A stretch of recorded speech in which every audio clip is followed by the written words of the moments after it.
হচ্ছে রে বাবু? কি দেখছিস রে? মার সাথে খাবো এটা। তাই খেয়ে ওখানে মা পিচ আছে ওর মধ্যে, ঝাঁকাবে। আজকে তোমাদের সঙ্গে দারুণ একটা রেসিপি শেয়ার করব, সেই জন্য আজকে একটা মিনি ব্লগ নিয়ে চলে এসেছি তোমাদের কাছে। তো শুভ সন্ধ্যা বন্ধুরা, তোমরা সবাই কেমন আছো? আশা করছি সবাই খুব ভালো আছো। তো আজকে সন্ধ্যাটা কী করে কাটাচ্ছি সবটাই তোমাদের সঙ্গে শেয়ার করছি, তোমরা দেখতে থাকো। হ্যাঁ, ফোন কই? কার সঙ্গে কথা বলছিস? কার সঙ্গে কথা বলছিস? কই ফোন কই?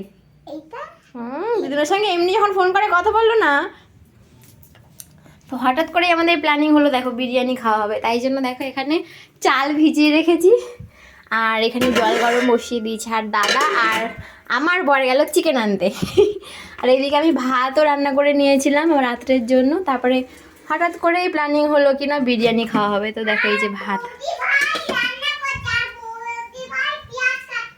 কোন বৌদি ভাই? আর আমি এখানে শুকনো মশলাটা করে নিয়েছি, বিরিয়ানি মানে করবো, ভেজে নিয়েছি। এই যে ভাজা মশলাটা শিলনোড়াটায় মাখতে হবে। আর দিদি মা হ্যাঁ মা এখানে কি করছে? পেঁয়াজ রসুন ছাড়াচ্ছে না মা? বাথরুমে রেখেছে।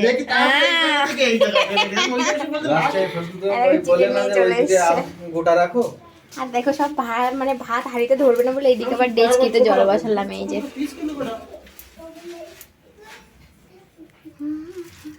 দেখো আগে বিরিয়ানিটা করে দেখো, এটা 6টা আছে ঠ্যাং। এইবার তোল এগুলো পিস করা আছে কিরকম রাখবা, কিরকম এগুলো সব বিরিয়ানি পিস মানা। ওগুলো সব রাখবো। এখানে মাংসটা দিতে হবে আর বিরিয়ানি হচ্ছে বিরিয়ানি। দুই মাংস দিতে হবে, ঠিক আছে? বেরেস্তা দাও না তো তুমি দাও। হ্যাঁ দিই তো। দুই পেঁয়াজ লাগবে, আমি কেটে দেব। নিয়ে আচ্ছা ঠিক আছে, একটু বেরেস্তাকে ভাজে নিই। লবণটা দাও। কি মা? লবণ দাও, ওই তো লবণ, এই যে লবণ। হ্যাঁ অভিজিৎ নিয়ে আইছে, অভিজিৎ এনে তো এই বাইনা শুরু করেছে।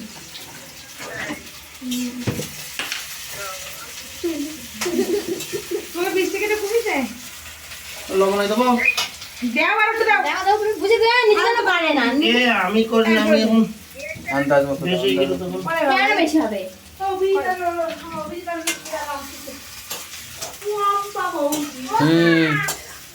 তাকাও। আমি কাটি করে দিয়েছিলাম, দিয়ে অভিজিৎ মাখাই দিচ্ছে।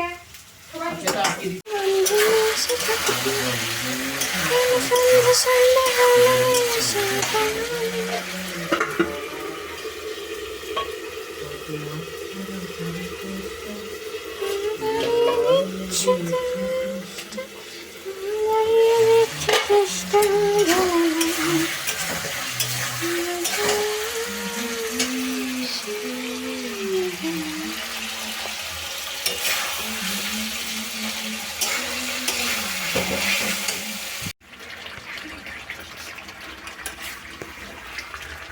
বিরিয়ানির পিস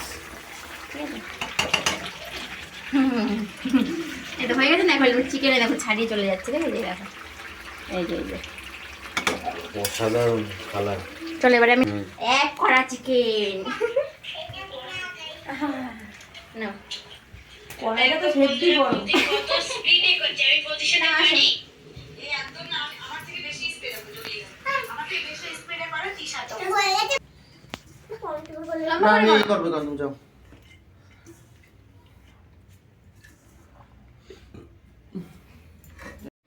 এখানে দেখো চিকেনটা রেডি হয়ে গেছে। আর ভাতটা তো আগেই প্রথমেই বানিয়ে নিয়েছিলাম, তো এখন হবে লেয়ারিং।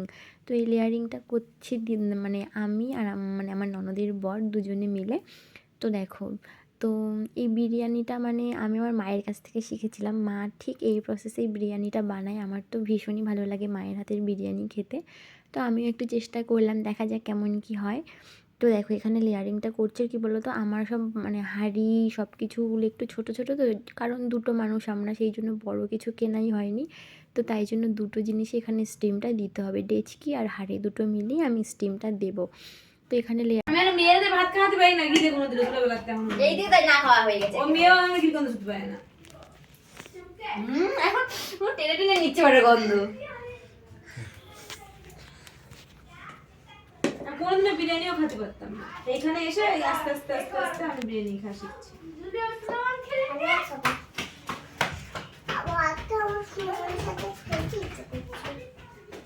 সুলেমানের সাথে খেলতে হবে না তোমার। ওরা খেলছে। ঝোল হবে মাংস একটা দিচ্ছি মাংসের মধ্যে না আটা দিলে ভালো হতো না? নতুন না সমস্যা নেই। খাই দিই। সেটা কতগুলো চিকেন রয়ে গেছে কো? ভাত তারপরে একটু দাও ভাত দাও।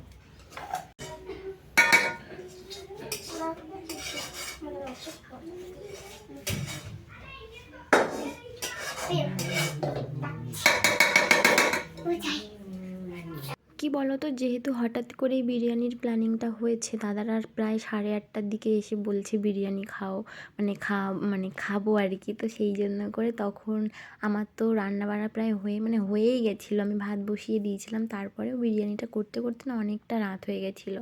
তো সেই জন্য করে একটু সমস্যা হচ্ছিলো কি, আমাদের মনারও খুব খিদে পেয়ে গেছিলো।